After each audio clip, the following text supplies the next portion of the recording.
जगण्याशी व्हावी आता फुलटू दोस्ती, टेन्शन को मारो गोले बदलू ग्रॅव्हिटी, तुमची नियमची हो दे युनिटी, तुमची नियमची हो दे युनिटी, गाजू दे PCT Infinity, PCT Infinity, PCT Infinity, PCT Infinity. श्रोते हो नमस्कार. पिंपरी चिंचवड एज्युकेशन ट्रस्टच्या इन्फिनिटी कम्युनिटी रेडिओ 90.4 FM वर आता ऐकूया कार्यक्रम वन्ही तो चेतवावा. देशप्रेमाने भारलेली तरुणाई म्हणजे या भारतमातेची खरी संपत्ती. ही संपत्ती वाढीस लागावी यासाठी आपण या भारतभूमीची गौरवगीतं समजून घेऊया आणि ती आपल्या अंगी भिनवूयात. संकल्पना डॉक्टर राजीव नगरकर, समन्वयक शीतल कापशीकर, विशेष सहाय्य ज्ञानप्रबोधिनी नवनगर विद्यालय निगडी, ध्वनिमुद्रण आणि तांत्रिक सहाय्य विराज सवाई.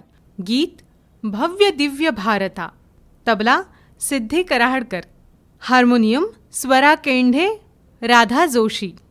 गायन पुणे येथील अहिल्यादेवी हायस्कूल फॉर गर्ल्सच्या विद्यार्थिनी. निरूपण सूत्रसंचालिका कवयित्री आणि निवेदिका वृंदा गोसावी.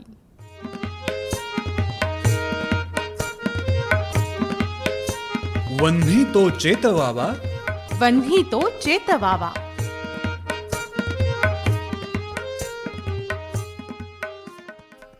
श्रोते हो नमस्कार. वन्ही तो चेतवावा या कार्यक्रमाअंतर्गत आपण भारताची गौरवगीते ऐकत आहोत. या गौरवगीतांच्या मालिकेमध्ये या आठवड्याचे स्फूर्तिगीत आम्ही आपल्यासाठी घेऊन आलो आहोत. या गीताच्या गीतकार आहेत सौ चारुता प्रभुदेसाई, ज्या अहिल्यादेवी गर्ल्स हायस्कूलच्या पर्यवेक्षिका आहेत, आणि या गीताला संगीतबद्ध केले आहे त्याच शाळेतील संगीत शिक्षिका सौ मानसी देशपांडे यांनी.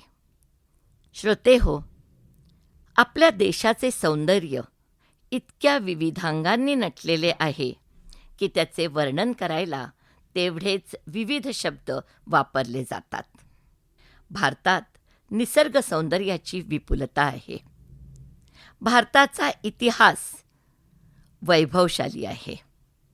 इथली संस्कृती अनुकरणीय आहे. तसेच आमचा देश सार्वभौम देश आहे. या देशाचे सार्वभौमत्व नक्कीच अभिमानास्पद आहे. या गीतात कवयित्रीने अशा सार्वभौम भारताचे वर्णन केले आहे. काय शब्द आहेत या गीतांचे, ऐकूयात. भव्य दिव्य भारता, सार्वभौम भारता, ताठमान आमुची घोष हा निनादता, संस्कृती इथे पहा वेद वारसा महा, सप्तसूर छेडिती येथले ऋतू सहा, शोभते इथे सदा पराक्रमात सभ्यता, भव्य दिव्य भारता, सार्वभौम भारता. हा देश भव्य दिव्य आहे. मग या देशाची भव्यता कशात आहे? याची भव्यता त्याच्या इतिहासात आहे, त्याच्या भौगोलिक रचनेत आहे आणि त्याच्या सार्वभौमत्वात आहे. इथे कवयित्रीने भारताच्या सार्वभौमत्वाचा, भारताच्या स्वातंत्र्याचा उल्लेख करून आपला देशाविषयीचा अभिमान व्यक्त केलेला आहे. भव्य दिव्य भारता, सार्वभौम भारता असा घोष, असा स्वर, असा ध्वनी ज्यावेळी आसमंत व्यापतो त्यावेळी आमची मान निश्चितच अभिमानाने उंचावते. भारत एक सर्वोच्च शक्ती आहे. आमच्या या देशाला 15 ऑगस्ट 1947 रोजी वैधानिक सार्वभौमत्व प्राप्त झाले. लोकप्रिय वैधता असलेले हे सार्वभौमत्व आमच्यासाठी गर्वाचे स्थान आहे. इथली महान संस्कृती आणि इथला वेदांचा वारसा हा देखील महान आहे. अनेक गीतांमध्ये या वेदांचा उल्लेख आलेला आहे. या ठिकाणी पुढे कवयित्रीने इथल्या निसर्गाचे वर्णन करताना विविध ऋतूंचा उल्लेख केला आहे. श्रोतेहो, आपल्या मराठी भरतवर्षामध्ये 6 ऋतूंचा उल्लेख आहे. वसंत, ग्रीष्म, वर्षा, हेमंत, शरद आणि शिशिर हे ते 6 ऋतू होत. हे 6 ऋतू संगीताचे सप्तसूर छेडतात अशी सुरेख कल्पना या गीतात केली आहे. निसर्गातील प्रत्येक क्षण हा सुरांनी सजला आहे. हे संगीत या 6 ऋतूंमध्ये छेडले जाते. त्याचप्रमाणे पुढे जाऊन कवयित्री म्हणतात की हा देश पराक्रमी लोकांचा देश आहे, पण हा पराक्रम देखील सभ्यता उद्धृत करतो आणि म्हणून पराक्रमात सभ्यता शोभते असे कवयित्रीचे म्हणणे आहे. पाहुयात पुढच्या कडव्यात कवयित्री काय म्हणतायत.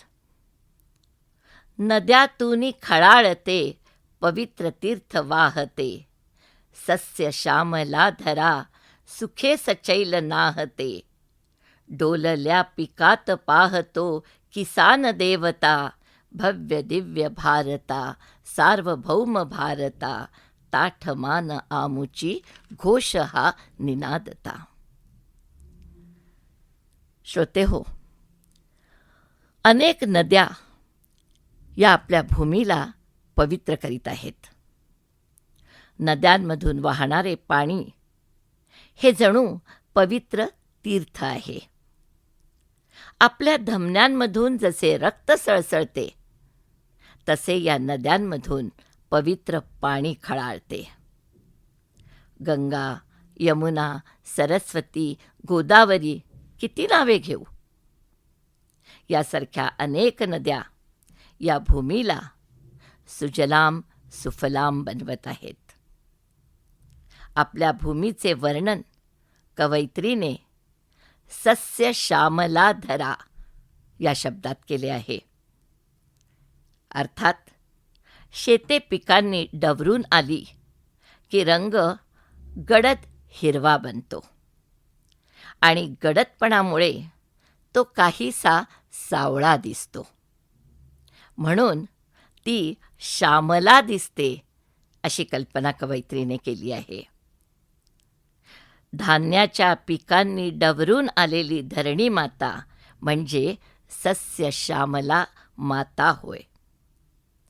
अशी ही धरा जणू सचैल स्नान करते आहे अशी कल्पना केली आहे.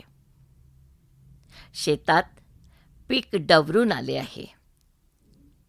जणू शेते डोलत आहेत आणि या डोलणाऱ्या पिकात, या डोलणाऱ्या शेतात आपला शेतकरी आनंदी आहे.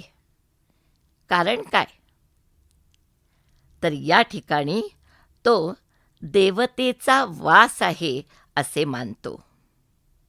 बहरलेली शेते ही काळ्या आईचा आशीर्वाद आहे. या देवतेसाठी शेतकरी राबतो आणि बहरणाऱ्या शेतात आनंदाचे उधाण शोधतो. असे वर्णन या कडव्यामध्ये कवयित्रीने केले आहे.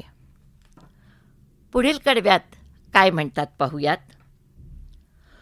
तोडू वैर बंधना ध्वजासमान वंदना, देशप्रेम जागृती मनास देई चेतना, स्फूर्ती गीत गात गात साधूया समानता, भव्य दिव्य भारता सार्वभौम भारता, ताठमान आमुची घोष हा निनादता. ही भारतभूमी विविधतेत एकता असणारी भूमी आहे हे आपण जाणतो. आपण मित्रभाव जपला पाहिजे. प्रत्येक भारतीयाने एकमेकांशी वैरभाव न ठेवता मित्रतेची भावना जपूया. आपला ध्वज, आपला तिरंगा हे आपल्या अस्मितेचे प्रतीक आहे. या ध्वजास, या तिरंग्यास आपण मानवंदना देतो. त्याच्यापुढे नतमस्तक होतो. ही भावना प्रत्येकाचीच आहे. आणि आपलेपणा जपून, एकात्मता बाळगून हा ध्वज आपण पूजतो. या ध्वजाची पूजा करतो. याच्यापुढे आपण झुकतो. ही भावना या शब्दांमध्ये कवयित्रीने व्यक्त केली आहे. आपल्या देशाविषयी प्रत्येकाच्याच मनात कृतज्ञता आहे, आदर आहे, भक्ती आहे आणि प्रेम आहे. हीच भावना आपल्याला जागृत करते आणि देशाविषयीच्या कर्तव्याची जाणीव करून देते. मनाला एक नवीन चेतना मिळते, एक नवीन प्रेरणा मिळते आणि एक नवीन स्फूर्ती मिळते. आपला देश हा प्रत्येकासाठीच अस्मिताचा विषय असतो, नाही का? ते आदराचे स्थान असते. देशाविषयीची स्फूर्तिगीते आपली मान अधिकच उंचावतात. श्रोते हो, अशी स्फूर्तिगीते गात गात आपण समानता साधूया असे कवयित्रीचे मत आहे. समानता हा शब्द खूप व्यापक आहे जनहो. कशा कशात समानता साधायची? फार जुन्या काळी आपण उच्च नीच भेदभाव नको, स्त्री पुरुष समानता, वर्णभेद नको, या सगळ्या गोष्टी चालत आलेल्या आहेत. पण या ठिकाणी कवयित्रीला असं म्हणायचं आहे की ही समानता विचारांची असली पाहिजे. आपण सगळे एक आहोत ही भावना आपल्या मनामध्ये जागृत असावी आणि प्रत्येकाच्या मनातील देशप्रेमाची व्याख्या समान असावी. अशी समानता आपल्याला साधायची आहे असे विचार, असे भाव कवयित्रीने या गीतामध्ये व्यक्त केलेले आहेत.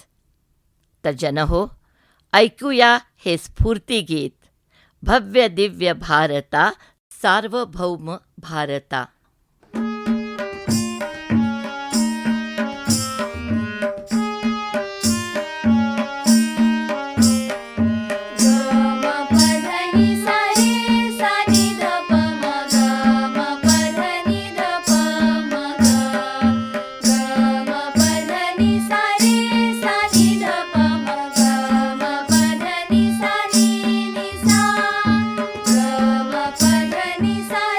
Sa ni da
वन्ही तो चेतवावा वन्ही तो चेतवावा.